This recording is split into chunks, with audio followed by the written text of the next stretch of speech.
ስንጠብቀው የነበረ የኖላዊ ድራማ እናትና ልጁ ይተዋወቁልን እያላችሁ ሁልጊዜ በኮሜንት ራሱ ጠይቁ ነበረ። ዛሬ ግን እናትና ልጁ ተዋወቁ። እንዲሁም የወይዘሮ ሜላት የሀና አባት መታመሙና እንደዚህ ስትሰቃይ ሰምታ ነው እንደዚህ የሆነችው። ብቻችን ብዙ ነገር ብዙ አስተያየት እየሰጠን ነው። ግን እስኪ ግምታችሁና አስተያየታችሁን እስኪ ኮሜንት አስቀምጡልኝ። ወይዘሮ ሜላት የሀና እናት መሆኗን አውቃ ነው እንደዚህ የሆነችው ወይስ የሀና ብስቁልነት ወይም የሀና አባት መታመሙን ስሰማ ነው እንደዚህ የሆነችው? ግምታችሁን በአስተያየት ግለጹልኝ። በመጀመሪያ አሰላሙ አለይኩም ወራህመቱላሂ ወበረካቱሁ። ድና የተከበራችሁ ወደ ቻናል ቤተሰቦች እንዴት ናችሁ? ደህና ናችሁ ወይ? ከኔ ጋር አልሐምዱሊላህ። እንዲሁም ክርስቲያኖች ወንድሞቼ ሰላም ብያለሁ። በያለንበት የዓለም ዳርቻ ሰላማችን ይብዛ። አላህ ሀገራችንን ሰላሙን፣ አንድነትን፣ መተሳሰብ፣ መከባበርን ይመልስልን። ሁላችንን በዱዓ በጸሎት እንበርታ። ውድ ቤተሰቦቼ የሀገር ሰላም ከሌለ ምንም የለምና ሁሉም ነገር በሀገር ነው የሚያምረው።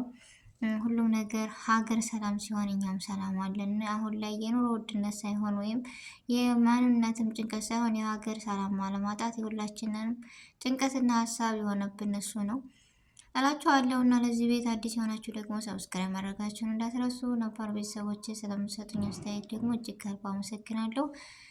ዛሬ እስኪ በዚህ ቪዲዮ ይሄ ድራማ እንደዚህ ተምረንበታል፣ ይሄ ድራማ እንደዚህ ነው የምትሉትን እስኪ ሁላችሁም በአስተያየት አስቀምጡልኝ። ማለት ሀና ለአባቷ ያለችበትን የትምህርት እውቀት ያላት ሁሉ ይህ የሚጎላት ልጅ ግን ለአባቷ ስትል ደፋ ብላ የምትሰራ ጎበዝ፣ ዋ ጠንካራ የሆነችው ሀና ዛሬ እናቷ እውነት ሀና ወይዘሮ ሜላት እናቷ ስኮን ሙናሴ ወንድሟ ሲሆን ሰላም ደግሞ እህቷ ስኮን ምን አይነት ስሜት ይሰማታል ስታቅ? እነሱስ ምን አይነት ስሜት ይሰማቸዋል? እኔ በጣም እጅግ ጉጉት ላይ ነኝ ያለ አይደለ? ይህ ድራማ እኔ ድራማ ደጋፊ ሳይሆን ግን በጣም ነው በቃ አስተማሪና በጣም ደስ የሚል ድራማ ስለሆነ በጉጉት ነው የምጠብቀው። እኔ ለምን መሰላችሁ እንደዚህ እንዴት በጉጉት ሳያለሽ ለምትሉኝ የሆነ ማንነትን ራሱ መጥፎ ሆናችሁ ወደ ደግነት ወደ ጥሩነት የሚያመራና ደስ የሚል ድራማ ነው ያብጀማ። እናንተ ራሱ ያላያችሁት እስኪውት ትህትናን አባቷ ራሱ እንደዛ ሆኖ እነዛን ሆነ ሙናሴንና እንትና ጓደኛውን ወደ መልካምነት ከሌብነት ከዛ ሁሉ መጥፎ ስራው ወደ ደግነት ሁሉ ነገር ያስተዋ ደስ የሚሉ ፋዘር ናቸው። በጣም ነው ደስ የሚሉት። እና ይህን በሽታ ደግሞ አንስቶለት እኔ በጣም ነው ያለቀስኩት ባለፈው በዛ እንደዛ ሆኖ ሲያልቅ እውነታዊ ታሪክ ነው በቃ የመሰለኝ አለ አይደለ? እኔ እንጃ ምን ብዬ ንገራችሁ። ሀናና ሙናሴ እንደዛ ሆኖ ሳያቸው እኔ እንጃ የሆነ እውነታዊ ታሪክ ነው የመሰለኝ። አባት ትልቅ ሰው እንደዚህ በጣም ደስ ይላል፣ ክብር አለው በቃ። እና ሀኒዬ ደግሞ አባቴ የኔና የኔ ብቻ ነው እያለች ዛሬ ላይ አሴር ደግሞ ከጎኗ ሆኖ እሷን ለመደገፍ ደፋ ቀና እያለ ባለፈውም እንዳያችሁት እስር ቤት ገብቶ ነበር እና ዛሬ ግን በሌላ አመለካከቱን ቀይሶ በእህትነት የቀረባት እኔ በጣም ደስ ብሎኛል። ፍቅርና ደግሞ ማን ልበላችሁ የሰላም ወንድም ሌላ ታሪክ ውስጥ ገብተዋል። ግን በጣም ጥሩ ልጅ ነው። ለሀና ራሱ ያለው አመለካከት ለሀና ያለው ቀረቤታ ልክ በቃ እህቱ አድርጎ እንጂ የሚያያት የቤት ሰራተኛ እንደሆነች ያኔ አያትም። ወይዘሮ ሜላትም እንዳያቸዋት እኔ የሆነ ነገር ስናገራት ወዴ ይብረብሻል። ለምን እንደው አላውቅም። አናዳኝ ራሱ የሆነ ነገር ልናገር ብል አልችልም እያለች ነበረ። ሁልጊዜ ሀሴት ትላለች።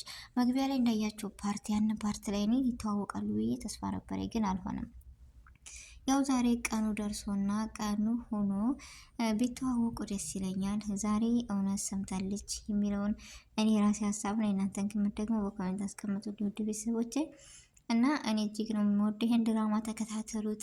በጣም አስተማሪና ከነበርንበት ራሱ ምን አይነት ጸባይ ነው ወይም እኔ ማን ነኝ፣ እኔ ለሰው ምን ሰርቻለሁ፣ ምን መልካምነት ለሰው አስቀምጫለሁ የሚለውን ሁሉ ራሱ የሚያመላክት ነው ያጀማ። ምክንያቱም ባለንበት ደረጃ ላይ ሆነን እኔ እንደዚህ ይቺ ልጅ ደስታና መከራ ከሀገር ወጥታ የማታውቀው ከተማ ላይ ሆና ለአባቷ ምን ያክል መስዋዕትነት እንደምከፍል የቤት ሰራተኛ ሆና እየሰራች አለ አይደለ? እንደዚህ ሁሉ የሆነ ስትሰራ እኛ እንደዚህ አደረግን ብለን የምንበሳጭ ሰዎች ይቺ ልጅ ያለችበትን ሁኔታ ግን ስናቅ እጅግ በጣም ተስፋና ጥንካሬን ይሰጣል። አለ አይደለ? አባት ለልጅ ያለው ፍቅር፣ ልጅ ለአባት ያለው ፍቅር፣ በፍቅር ደግሞ እነሱ ፍቅር ሆነው ሌላን ሰው ከመጥፎ ባህሪያቸው ስበው ወደ ፍቅር ሲያመጡ እንዴት ያስደስታል። ሰው ልጅ መልካም መሆን እንደዚህ ነው ወይ? በቃ ሁሉ ልጆቹ ናቸው። ሙናሴን አሁን የሀንዬ አባት ልክ እንደ ልጁ አንተ እኮ አቅም ብታጣ እንጂ ከሀንዬ የበለጠ ታደርግልኛለህ፣ ከእሷ ያነሰ ምንም የለ፣ አታልቅስ ብሎ እንደዛ ሆኖ ሲነግረው እኔ እጅግ በጣም ነው ደስ ያለኝ። ምን አይነት ማለት ምን አይነት ተፈጥሮ ነው ብዬ እንትን አልኩኝ።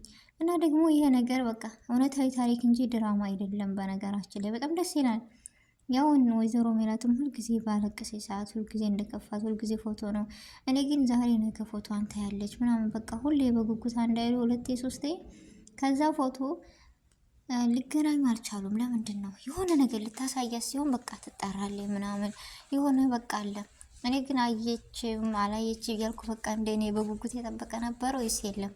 እኔ በጉጉት ስጠብቅ ነበር ቤተሰቦች። እና ዛሬ ላይ ደግሞ ቀኑ ደርሶ እንደዚህ ከተዋወቁ ወይኔ እንዴት ደስ ይላል አለ አይደለ? ምን አይነት ስሜት ይሰማቸዋል? ያህን የአባትስ ታሽሎት እውነት ወደ ማንነቱ ተመልሶ ህይወትን ይቀጥላሉ? ወደ ደስ ይመለሳሉ ወይስ አይመለሱም? በቃ የሰው ልጅ እንጃ የሆነ የቤተሰብ አባል አድርጋችሁ መጡ አልመጡ ብላችሁ የምትጠባበቁት አለ አይደለ? በጣም ነው የማከብረው የእንትናን የሀንዬን አባት አለ አይደል? ለሰው ያለው ትህትና ለሰው ያለው ተምሮ በጣም ነው ደስ የሚለው እና በጣም ነው የምወደው። በቃ አሁንም በቃ እያቋረጡ እሱን ቢያመጡት ለምን አሁን ያለበት ደረጃ በቃ በዛው አቅሙ ለምናሴ ታምሮ ትልቅ ደረጃ እንዲደርስ እያለ የሚጓጓባት ነው ያለው። አሁን ፊደላት እያስቆጠረው ነው። ግን እኔ አውቆ በቃ አይዶ ያየ ተደስቶ ባየው ደስ ይለኛል። ምናሴ ሁሉን ነገር አሴር ማለት አሴር ከዛ ሁሉ ነገር ወጥቶ አሁን ደግሞ ፊደላት እያስቆጠረው ነው የሚገኘው ጓደኛው ጋር። ባለፈው እንዳያችሁት ብዙ ትምህርት ሰጥቶናል እና አሁን ደግሞ አሴር በሀንዬ አባት እሱም ልክ እንደ አባት ነው የማየው ብሏል።